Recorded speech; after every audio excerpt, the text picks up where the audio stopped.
আসসালামু আলাইকুম। কিছুদিন আগে যে খেতে পানি দিলাম ভুট্টা ক্ষেত, তারপরে ভুট্টা ক্ষেত পানি দেওয়ার পরে তারপরে কিছু ইউরিয়া সার দিয়ে দিলাম। সার দেওয়ার পরে আজকে পানি এবং সার দেওয়ার হ্যাঁ ধরেন 6 দিন পর এই হলো কিনা ক্ষেতের দৃশ্য। কথা বলছেন,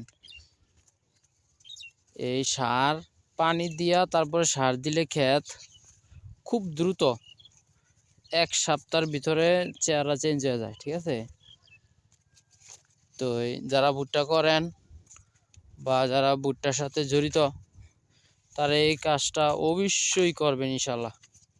ঠিক আছে, আর একটা ক্ষেতে যে এই ক্ষেত্রে দেখেন এখনো এই যে দেখেন একদম ভিজা রয়েছে, হ্যাঁ তস রয়েছে।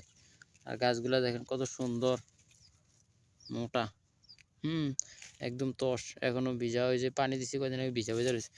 আমি আর একটা ক্ষেত দেখাইতেছি, ওইটা বোর দেয় নাই, ওইটার আর এটার লগে কম্পেয়ার করে দেখবেন। আর এই ক্ষেত্র হলো আরেকজনের, ঠিক আছে, এই ক্ষেত্র হলো আরেকজনের। এই ক্ষেত্রে দেখেন আমাকে ক্ষেত্রা আর এই ক্ষেত্রা, হ্যাঁ একদিন ডিফারেন্স একদিন পরে লাগাইছে আর কি এই ক্ষেত্রা। কিন্তু এই ক্ষেত্রায় এই যে দেখেন, এই ক্ষেত্রে একটু দৃশ্যটা দেখেন, এটাতে পানি দেয় নাই। এই দেখেন একদম সাদা মাটি, একদম সাদা ঝুরঝুরা, একদম সাদা হয়ে গেছে মাটি রোদে।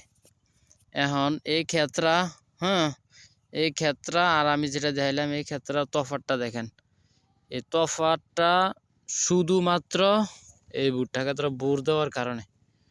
ঠিক আছে, এই ভুট্টা ক্ষেত্রে যদি এখনো সময় আছে, যদি ভুট্টা ক্ষেত্রে এখন পানি দেয়, পানি দিয়া তারপরে এই ক্ষেত্রে হলো 30 শতক, এটার ভিতরে যদি 20 কেজি ইউরিয়া দিয়ে দেয় তাহলে ক্ষেত্রে কিন্তু অন্যরকম একটা পরিবর্তন আসবে।